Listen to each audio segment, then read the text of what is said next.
दोस्तों नमस्कार, मेरा नाम शिवराम कश्यप है और आप देख रहे हैं हमारा YouTube channel Shivram Kashyap with Metaforce. साथियों, आज हम होटल राघव पैलेस दिबियापुर औरैया में अपने दोस्तों के साथ एंजॉय करने के लिए आए हुए हैं। एंजॉय का मतलब ये नहीं है लाइफ को एंजॉय कर रहे हैं हम लोग। होटल का मतलब ये नहीं है कि यहाँ पर गलत तरीके से कुछ, हम लोग बिल्कुल सात्विक हैं और सभी लोग एजेड हैं, किसी न किसी विभाग से जुड़े हुए हैं, या तो सरकारी कर्मचारी हैं या फिर व्यापारी हैं या फिर रिटायर्ड हैं। ऐसे लोगों की सभा यहाँ पर है। बहुत सारे लोग आकर के चले भी गए, लेकिन कुछ साथी हैं तो हमने सोचा कि चलिए यहाँ पर कैसे क्या हमारा काम चल रहा है, किस तरीके से हम लोग मिलजुल करके इस मेटाफोर्स परिवार को डेवलप कर रहे हैं। तो आज हम सामूहिक रूप से इसकी चर्चा करने जा रहे हैं, जिसमें हमारा मुख्य पॉइंट होगा सवाल और जवाब। क्योंकि जब तक हमारे पास सवाल नहीं होंगे तब तक उसका जवाब नहीं मिलेगा। अगर किसी के, हमारे जितने भी साथी हैं, पिछले वीडियो में हमने इंट्रोडक्शन करवाई दिया, तो इंट्रोडक्शन में टाइम वेस्ट नहीं करेंगे। तो हम सबसे पहले सवाल और जवाब की बात करेंगे। सभी लोग अपना फोन को एक बार बंद कर लें तो ज्यादा बेटर रहेगा, क्योंकि हम लोग ये आधे घंटे का समथिंग ये वीडियो रहेगा हमारा सवाल और जवाब का। तो ध्यान रहे। नौशाद जी, अभी थोड़ा सा मतलब जो है बाद में बात कर लीजिएगा, वीडियो चल रहा है ना। तो हम लोग मेटाफोर्स कर रहे हैं, मेटाफोर्स को जी रहे हैं, कर नहीं रहे हैं बल्कि जी रहे हैं। क्योंकि अगर हम जॉब कर रहे हैं, बिजनेस कर रहे हैं तो करने की बात आती है, लेकिन हम लोग यहाँ पर किसी भी प्रकार की कोई ड्यूटी नहीं कर रहे हैं, कोई तनाव नहीं है किसी प्रकार का, कोई बॉस नहीं है। मतलब 100% एक ऐसी जिंदगी जी रहे हैं जहां पर किसी भी प्रकार का कोई तनाव, कोई समस्या, किसी प्रकार का कोई मतलब जो है ऐसी चीज जो हमको प्रभावित करती है, वो चीज नहीं है यहाँ पर। और ये लाइफ में पहली बार हमने ये महसूस किया है इस प्रोजेक्ट में आकर। वैसे तो नेटवर्क मार्केटिंग में 25 साल हमने दिया है, लेकिन 25 साल का समय जो गुजारा है वो संघर्ष वाला था, मेहनत वाला था। और आप लोगों ने, कईयों लोगों ने तो देखा भी होगा कि कितना संघर्ष किया है। तो आज पहली बार हमको ये लगता है कि जो प्रोजेक्ट हमको मिलना चाहिए था वो आज आकर के मिला है। ये 100% डिसेंट्रलाइज प्रोजेक्ट है। ये न कोई कंपनी है, न ही किसी प्रकार का इसका कोई ओनर है, न मालिक है, मतलब ओनरशिप नहीं है, ऑफिस नहीं है, किसी प्रकार का फिजिकल प्रोडक्ट नहीं है। बात को समझिएगा, क्योंकि अगर लिखेंगे तो बात वही पड़ेगी, क्योंकि बोलने से समझ में आती हैं चीजें। और किसी प्रकार की कोई क्लोजिंग सिस्टम नहीं है, किसी भी प्रकार का क्लोजिंग सिस्टम नहीं है। वैसे अब एक वीडियो चल रही है, थोड़ी देर में बात करते हैं। तो साहब, अब ये सारी चीजें अगर नहीं है तो ये प्रोजेक्ट चल कैसे रहा है, सवाल ये उठता है। और ये सवाल आप लोगों का होना चाहिए कि भाई बिना ऑर्गेनाइजेशन के ऑनर के ऑर्गेनाइजेशन चल नहीं सकती है, उसका कंट्रोल तो होना चाहिए किसी न किसी चीज पे। लेकिन क्या होता है कि जो कंट्रोल जिसके हाथ में होता है वहां पर क्या होता है, स्थायित्व नहीं होता है। और इसको खूबी इसमें यही है कि ये विदाउट कंट्रोल है, डिसेंट्रलाइज है। एक सेंट्रलाइज सिस्टम होता है, एक डिसेंट्रलाइज सिस्टम होता है। तो यहां पर इस प्रोजेक्ट को ऑटो मोड पे डाल दिया गया है। माध्यम है इंटरनेट और ब्लॉकचेन। क्या आप सभी लोग ब्लॉकचेन के से अवगत हैं, जानकारी है सर? ब्लॉकचेन नहीं जानते हैं आप? आप आप जानते हैं? आप अब जानने लगे? आप तो काफी हद तक जानकारी है कि ब्लॉक पहले नहीं जानते थे? पहले नहीं जानते। और आप तो पहली बार सुन रहे होंगे ब्लॉकचेन। एक, दरअसल ये ब्लॉकचेन क्या है, ये एक टेक्नोलॉजी है। जैसे इंटरनेट क्या है, टेक्नोलॉजी है। अच्छा, आज इंटरनेट के बगैर हमारा जीवन संभव है? नहीं। क्योंकि वो हमारे जीवन का एक अंग बन चुका है, एक एनर्जी बन चुकी है। उस एनर्जी के बगैर हमारा जीवन स्तर नहीं बनने वाला है। सेम उसी पैटर्न पे ये एक टेक्नोलॉजी है। इससे क्या है कि मीडिएटर का काम खत्म हो जाता है। जो माध्यम होते हैं, सपोज मान लेते हैं कि आज हम बैंक में पैसे जमा करते हैं, तो माध्यम कौन है? बैंक। अगर हम बैंक में पैसे जमा करने के लिए ना जाएं तो हम पैसे कैसे जमा कर सकते हैं?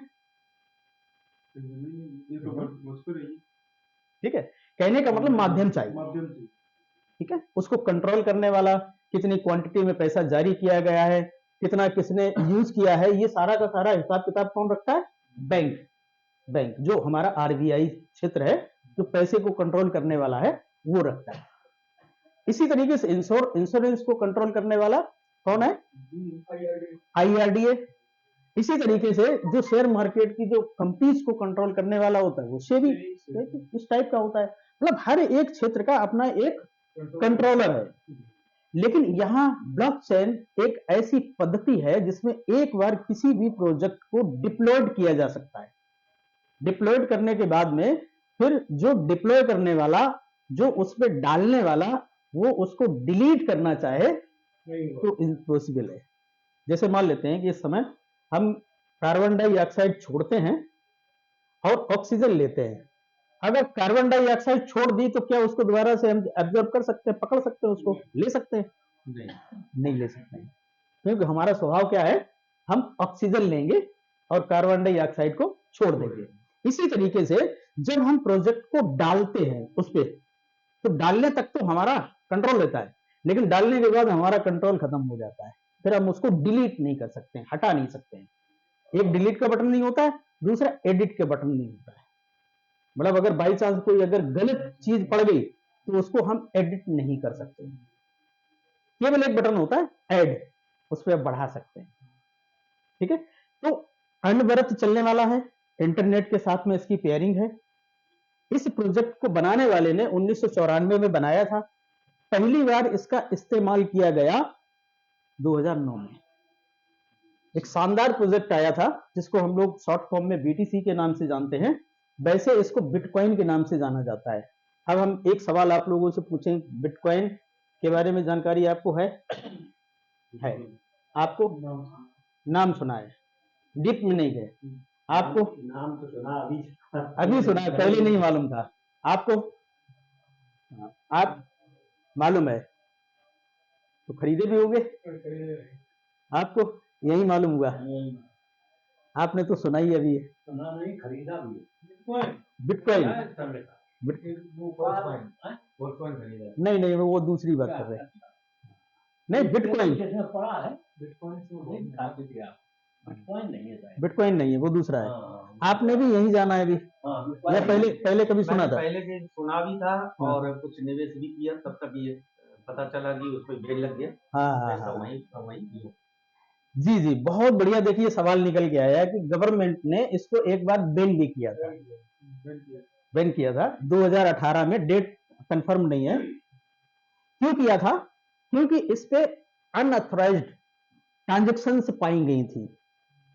मतलब जो संदिग्ध ट्रांजैक्शन भी कह सकते हैं, बड़ी ट्रांजैक्शन भी कह सकते हैं, क्योंकि इसमें खासियत ये होती है इस करेंसी में, क्रिप्टो करेंसी में, कि कितना भी पड़ा पैसा एक सेकंड के अंदर अंदर कहीं भी जा सकता है, दुनिया के किसी भी कोने में जा सकता है। ये एक इसकी खासियत है। अब किसी के लिए खासियत है और प्रोजेक्ट के लिए कुछ लोगों की ये कमजोरी भी है। भाई पैसे को दो तरीके के लोग इस्तेमाल करते हैं, अच्छे लोग और बुरे लोग भी इस्तेमाल करते हैं। करेंसी तो वही है। अब बुरे लोगों के लिए अलग से पैसा छापे गवर्नमेंट, अच्छे लोगों के लिए अलग से पैसा छापे, ऐसा तो पॉसिबल नहीं है। पैसा वही रहेगा, इस्तेमाल दोनों तरीके के लोग करेंगे। सेम यही पोजीशन यहां पर भी थी। इसके फीचर्स को देख करके बुरे लोगों ने इसमें ट्रांजैक्शन शुरू कर दी, तो गवर्नमेंट ने इस पर बैन लगा दिया। अब क्योंकि बैन लगाने का मतलब ये नहीं है कि इन्होंने कि किसी को बंद कर दिया, क्योंकि यहां केवाईसी होती नहीं है। केवाईसी होती नहीं तो किसी का अकाउंट नहीं लगा, किसी का आधार नहीं लगा, किसी का पेन नहीं लगा, तो कोई जान ही नहीं पाया कौन कितना ट्रांजैक्शन कर रहा है और कहां से आ रहा है, कहां जा रहा है। तो ये गतिविधियां जब गवर्नमेंट ने सर्वे के माध्यम से देखी 2022 तक, 4 साल में, जब ये गतिविधियां देखी कि ट्रांजैक्शन तो बहुत हो रहा है, लेकिन ये नहीं पता पड़ पा रहा है कि कौन कितना ट्रांजैक्शन कर रहा है, तो अंतोगत्वा सुप्रीम कोर्ट ने इस जो बैन को इसको हटा दिया।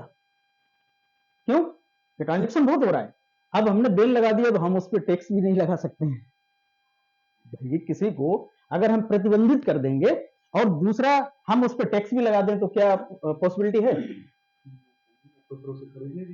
या तो भाई या तो उसको हटा दीजिए, प्रॉफिट लीजिए आप, तो फिर उसको आप लाइव करिए भाई, उसको लोगों को करने दीजिए, खरीदने दीजिए। तो 2022 में दिसंबर महीने में इस बैन को सुप्रीम कोर्ट ने हटा दिया। हाँ, लेकिन इसमें कंडीशन क्या रखी, बोले कि इसको हम एज ए करेंसी नहीं स्वीकार करेंगे। गवर्नमेंट ने इसको एज ए करेंसी स्वीकार नहीं किया। रीजन, क्योंकि करेंसी हमारी सेंट्रलाइज करेंसी रुपया है, इसके अलावा कोई दूसरी करेंसी नहीं हो सकती है। हाँ, इतना जरूर है, इसको हम वर्चुअल कैटेगरी के रूप में, एसेट्स के रूप में रख सकते हैं। आईटीआर का जब आप फॉर्म भरेंगे तो उसमें वर्चुअल एसेट्स आप अपना शो भी कर सकते हैं। वर्चुअल एसेट्स उस पर आप दिखा सकते हैं अपने आईटीआर में कि ये हमने कुछ एसेट्स खरीदे थे, उसके बाद में इसमें ये हमारा प्राइस बढ़ गया, इतना मुनाफा हो गया। अब उस मुनाफे पे अभी जो मतलब जो है टैक्स है वो 30% का है। ठीक है, अब आप अपना नंबर 1 में पैसा रखना चाहते हैं तो उस पर आप 30% का टैक्स दीजिए, तो वो सारा का सारा पैसा आपका नंबर 1 में हो जाएगा। ठीक है, लेकिन ये कब होगा, जब आप डायरेक्ट अपने अकाउंट में लेंगे। अब दूसरा रास्ता है कि भाई थोड़ा बहुत सा पैसा है तो आपने किसी को डॉलर दे दिया, किसी से हैंड टू हैंड कैश ले लिया तो चल जाता है। और वैसे भी 5 से 6 लाख रुपए का तो वैसे भी कमाने का हमारे ऊपर छूट भी है 7 लाख का। अब 7 लाख तो हम कमा ही सकते हैं, लेकिन हिसाब किताब देना रहेगा, क्योंकि अकाउंट से जो भी हमारी ट्रांजेक्शन होगी उस पर हमको हिसाब किताब देना रहेगा कि कहाँ से कितना आया, कितना आपने खर्च किया, कितनी सेविंग है, ये सारा कुछ शो करना पड़ेगा। इस बीच में किसी का कोई सवाल इतनी बातों में, कोई चीज? जब आप ले करो तो ये हाँ, तो इसमें कॉइन है, ये भी ब्लॉकचेन पे पड़े हुए हैं क्या? यस, जब ब्लॉकचेन पे पड़े हुए हैं तो ये बर्न कैसे कर दिए गए? हाँ, ये एल्गोरिदम होता है। ये बहुत बढ़िया सवाल किया है। ये देखो, जब तक हम कोई चीज बोलेंगे नहीं तो हम भी कहाँ से लाएंगे सारी चीजें। तो ये एक बर्निंग मैकेनिज्म होती है, वो किसी भी कॉइन की होती है। मार्केट का जो भी कॉइन है, बड़े से बड़ा कॉइन है, छोटे से छोटा भी कॉइन है, तो उसमें ये मैकेनिज्म होती है बर्निंग। ये किस लिए होती है? कॉइन के रेट को बढ़ाने के लिए। सपोज आज हमारे पोस्ट कॉइन की जो टोटल सप्लाई है वो 58 करोड़ की है। अब 58 करोड़ कॉइन बनाए गए, सारे लोगों को बता दिए गए कि 58 करोड़ कॉइन है। ठीक है, सप्लाई मार्केट में मात्र और मात्र 42 करोड़ की है इस समय, क्योंकि इसमें और भी इनके फंड्स हैं, जैसे लिक्विडिटी फंड है, तो भाई जहां कहीं भी इसको लिस्ट कराएंगे तो लिक्विडिटी के लिए पैसा चाहिए। ठीक है, कुछ एयर ड्रॉप के लिए भी है इसके अंदर 5% का, कुछ ऑफिशियल खर्चे के लिए भी है, तो 20% तो ऐसे निकाल दिया, और 28% का बर्निंग मैकेनिज्म है। अब ये बर्निंग मैकेनिज्म क्या है कि ये सिस्टम, चूंकि इसका कोई मालिक नहीं होता है, अब जहां से जारी होता है वहां पर जब हम लोग वर्कआउट करते हैं तो कुछ बोनस बटने के बाद में कुछ सेव हो जाता है, कुछ पैसा बच जाता है कॉइन के रूप में। तो उस स्मार्ट कॉन्ट्रैक्ट में जिसमें किसी एक आदमी का हक नहीं है, उसका कॉइन बर्न कर दिया जाता है, जला दिया जाता है, जो कि अभी जलाया गया था 16 करोड़ 20 लाख कॉइन एक साथ जला दिया गया था 58 करोड़ में से। ठीक है, तो ये ब्लॉकचेन पे है और ये पहले से ही एल्गोरिदम होता है। कहने का मतलब, अगर डालने से पहले प्रोग्राम ऐड करके डाला हुआ है वाइट पेपर में तो आप उस काम को कर सकते हैं, लेकिन पहले से डिसाइड नहीं किया, बीच में अगर बदलना चाहें तो नहीं बदल सकते हैं। ये इसकी मैकेनिज्म, पहले सिस्टम डाल रखा, पहले से डाल रखा था, ये एल्गोरिदम पहले से ही था। बेटा नहीं रखते। हाँ, अब ये रहेगा। ठीक है, तो रहेंगे। तो एक तो ये चीज हो गई। अब बिटकॉइन के अलावा भी बहुत सारी करेंसीज हैं। जब ये 2009 में आई तो 2009 में इसका प्राइस केवल और केवल बिटकॉइन का 6 रुपया समथिंग था, लेकिन आज क्या प्राइस है? आज अगर सर्च करके देखें 58 लाख। अब सोचना ये है कि क्या हमको पैसे से, नहीं कोई नहीं चालू है, पैसे से हमें नफरत तो नहीं है, हर आदमी पैसा चाहता है। अगर सही रास्ते से पैसा मिले तो हर आदमी तैयार भी है लेने के लिए।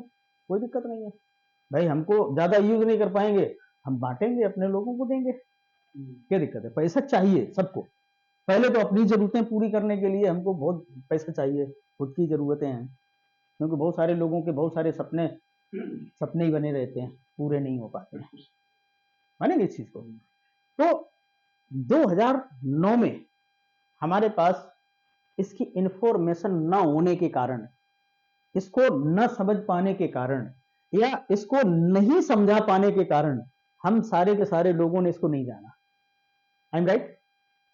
नहीं जाना, नहीं और नहीं तो 6 रुपए, 60 रुपए या 600 रुपए और 6,000 रुपए हमारे आपके लिए कोई बहुत बड़ा मुश्किल काम था क्या 2009 में? भाई अगर हम लाखों करोड़ों रुपया सहारा, पल्स और केवीसीएल वगैरह तमाम कंपनियों में जमा कर सकते थे, तो 60 रुपए का बिटकॉइन खरीद के रख सकते थे, नहीं रख सकते थे?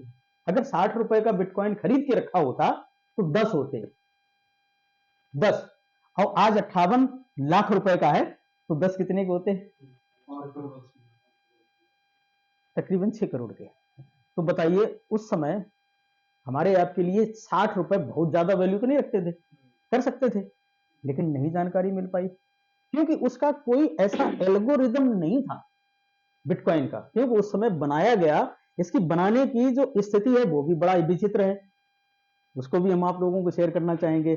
2007-8 में अमेरिका में क्राइसिस आया था बैंकों का, बहुत सारे बैंक दिवालिया हो गए थे, उस समय वहां पर बहुत सारे गरीब लोगों ने सुसाइड कर लिया था, उनके पैसे उसमें थे, ये अमीर भी थे, अमीर भी अगर उसका नुकसान हो जाए तो उसका भी दिल है, पैसे जरूर होते थे लेकिन उसका भी दिल है, उसका भी बैठ जाता है कई बार और सांस लेना बंद कर देता है।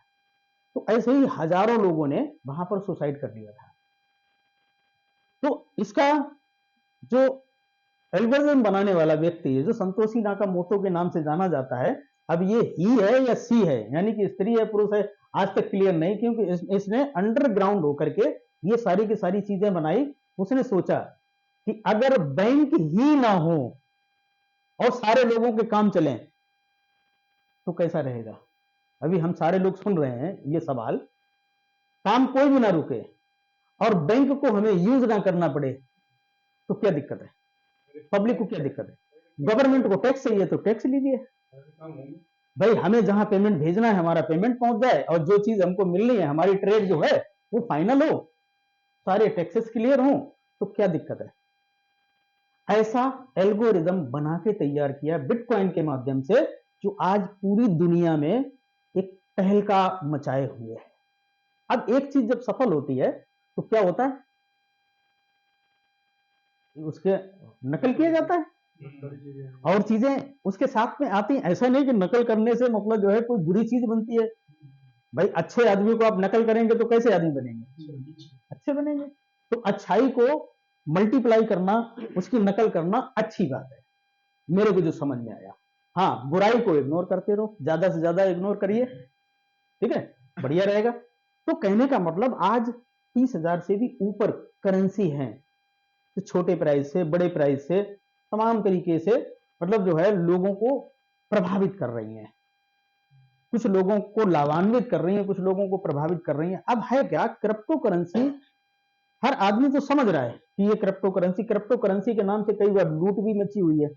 बहुत सारे लोगों ने क्रिप्टो करेंसी बनाई और लोगों के बीच में गए, उन्होंने संख्याएं थी कुछ, बताई कुछ, ब्लॉकचेन पे थे नहीं, उन्होंने कहा कि हम फलाने ब्लॉकचेन पे आ जाएंगे, फलाने ब्लॉकचेन पे आ जाएंगे, और लोगों को चूंकि जानकारी थी नहीं तो एक गलत शिकार भी हो गए चीजों में। उसमें एक हम भी हैं, हमारा भी मतलब जो है कुछ नुकसान हुआ है। तो उसी समय से हमने फिर क्रिप्टो करेंसी से नाता तोड़ दिया था। 2016 की बात है, हमने 2012 में 12 बिटकॉइन अपने वॉलेट में रखे, खूब हमने इसका स्टडी किया, खूब हमने इसको समझा, लेकिन बाद में फिर हमने नाता तोड़ दिया, क्योंकि हमारा किसी दूसरी करेंसी में, अब देखिए नाता तोड़ा किससे हमने, क्रिप्टो करेंसी से, जो कि क्रिप्टो करेंसी से नाता नहीं तोड़ना चाहिए था। किससे तोड़ना चाहिए था? गलत चीजों से, जो उसके रूप में गलत चीजें हैं उनसे नहीं हमको जुड़ाव रखना चाहिए था। लेकिन हमने गलत काम कर लिया, क्या कि हमने पूरी इंडस्ट्री से ही नाता तोड़ लिया, ये हमारा लॉस हो गया। समय का लॉस और उसी में पैसे का लॉस है। तो साहब धीरे धीरे हमने चीज़ों को समझना शुरू किया। 2022 में जब ये प्रोजेक्ट मेटाफोर्स आया तो हमने देखा कि मतलब जो है कि जो 2009 में करेंसी बनी जिसको छुप छुप के चलाया गया वो आज 58 करोड़ की है। तो कोई ऐसा प्रोजेक्ट मिले जो सामने आकर के इस पे काम करे, अपनी जो भी वाइट पेपर के माध्यम से जो उसकी मैकेनिज्म है वो हम लोगों के सामने रखे, ऐसा कोई प्रोग्राम मिले तो काम करना चाहिए कि नहीं करना चाहिए।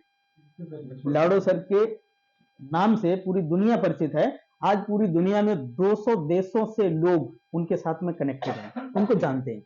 अभी कुछ साथी हमारे जो अपलाइन के साथी हैं, जो हमारे सीनियर्स हैं, वो दुबई में उनसे मिलकर के भी आए, मिल भेंट के आए हैं। बहुत सारे लोग कहते हैं कि फोटो तो किसी का भी लगा लिया जाए और कह दिया जाए कि ये लाडो हैं, क्या लाडो हो जाएंगे। तो लोगों ने कहा कि कोई बात नहीं, इसका भी जवाब मिलेगा। तो लोग उनसे मिलने के लिए गए, उनका वीडियो भी है, उनके फोटोज भी हैं और हम सब लोगों ने ये देखा। और ऐसा नहीं कि हम लोग नहीं मिलेंगे, हम लोग भी मिलेंगे। दुबई मिले थे। अब वो रशिया से आते हो, वैसे तो रशिया मूल के हैं, रशिया के हैं और ये सॉफ्टवेयर इंजीनियर हैं। माइक्रोसॉफ्ट में टॉप क्लास की इनकी जॉब थी। 13 साल का समय उन्होंने दिया वहां पर। उन्होंने इस प्रोग्राम को बनाया और इस प्रोग्राम को बना करके इसको ब्लॉकचेन पे डिप्लॉय कर दिया। अब वो फ्री हो गए। मतलब वो दूसरी तो तैयारी करते हैं, लेकिन जिस भी प्रोग्राम को एक बार वो डिप्लॉयड कर देते हैं तो फिर वहां पर इनको दूसरा कुछ करने की जरूरत नहीं पड़ती है। पेमेंट जारी नहीं करना पड़ता है कि भाई सारे लोगों ने काम किया होगा, उनका पेमेंट रिलीज करना है, उसका बटन दबाना है, किसी को गलत ना पहुंच जाए उसकी निगरानी रखनी है, किसी के पास पहुंचा या नहीं पहुंचा उसकी निगरानी रखनी है।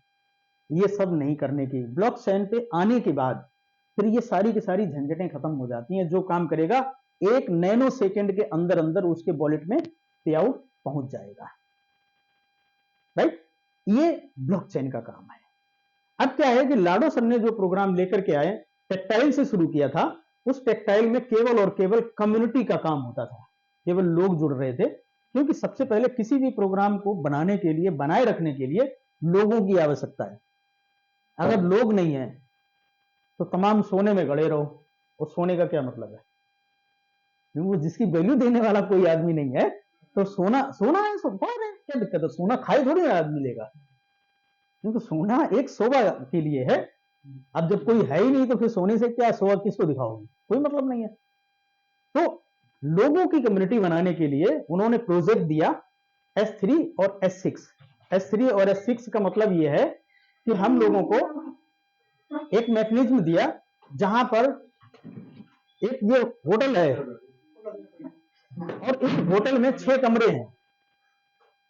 ये होटल है और इस होटल में 6 कमरे हैं। अच्छा, होटल का फायदा कब होगा? जब वो होटल के कमरे बुक हो जाए तभी होगा। अगर 6 के 6 दरमियान जी, बाद में प्लीज, नहीं बाद में या फिर बाहर निकल के पूछ लो। वीडियो चल रही है ना, वीडियो चल रही है।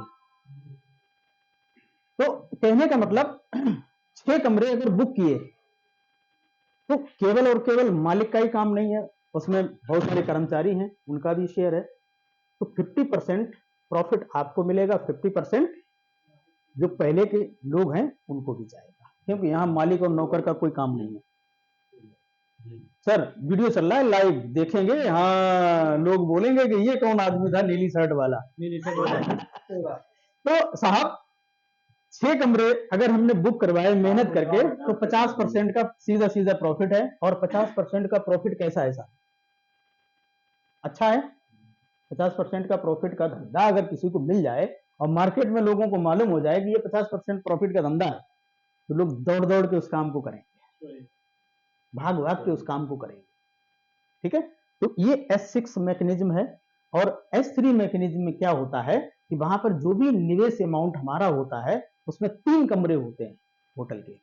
उसमें 2 कमरों का किराया आपको मिलेगा, एक का आपके पहले वाली ऑर्गेनाइजेशन का हो जाएगा। यानी कि जो पैसा इस सिस्टम में आता है वो 100% तत्काल का तत्काल, तुरंत का तुरंत किसी न किसी को चला जाता है 100%, उसमें 1% भी पैसा कम नहीं है।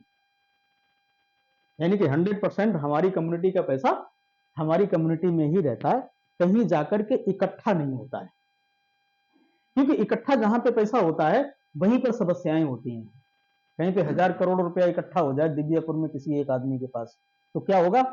नहीं, सबसे पहले तो उसके पास में एजेंसियां जाएंगी कहीं एनआईए जाएगी, कहीं मतलब जो है सीआईडी जाएगी, कहीं कुछ जाएगा, कहीं ईडी जाएगी, मतलब इस तरीके की गतिविधियां होंगी। ठीक है, सेकंड से पहले बढ़ जाता है। ठीक है, अब हम अगले प्रोग्राम की बात करते हैं। तो इससे तो कम्युनिटी स्ट्रांग हुई हमारी, लोग जुड़े, 18 लाख लोग जुड़े, यहां से शुरुआत होती है।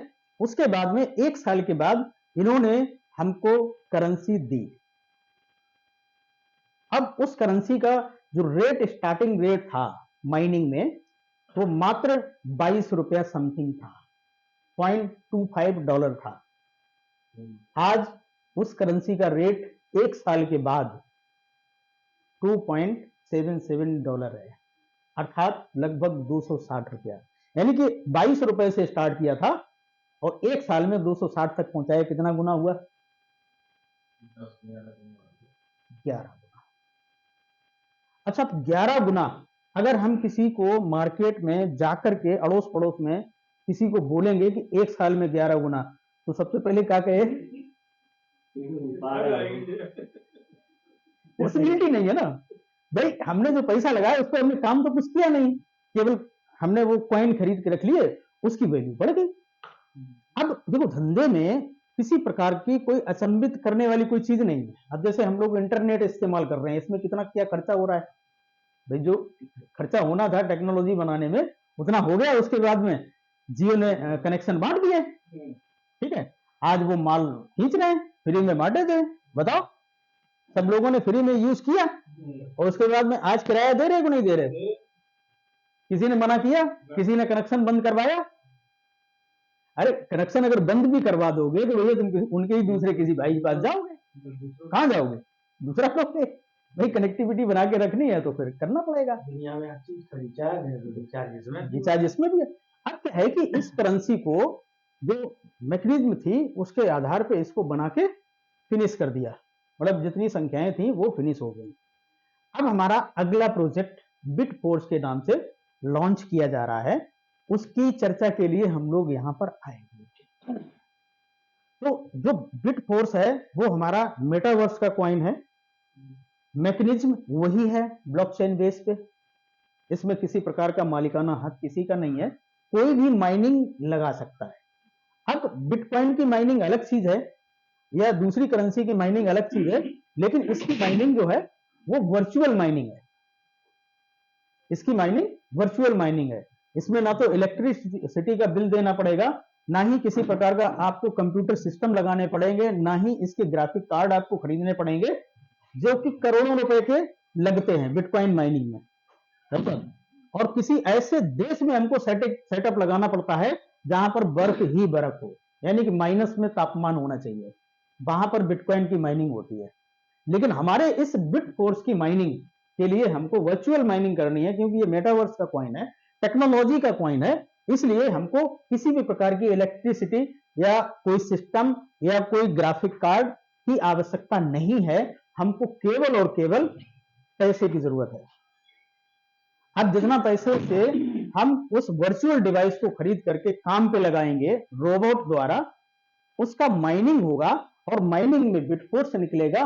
उसकी कीमत क्या होगी ये गर्भ में है, हम नहीं जानते हैं। लेकिन इतना जरूर मालूम है कि लाडो सर के जितने भी प्रोग्राम हैं वो बाकायदा बहुत बढ़िया प्रोग्राम रहते हैं, एक से एक बढ़कर के प्रोग्राम आते हैं। अभी तक 4 प्रोग्राम है, जिसमें पहला प्रोग्राम टेक्टाइल, दूसरा प्रोग्राम रॉयल्टी प्रोग्राम, तीसरा प्रोग्राम आपका यूनाइट वर्स और चौथा प्रोग्राम फोर्स कॉइन।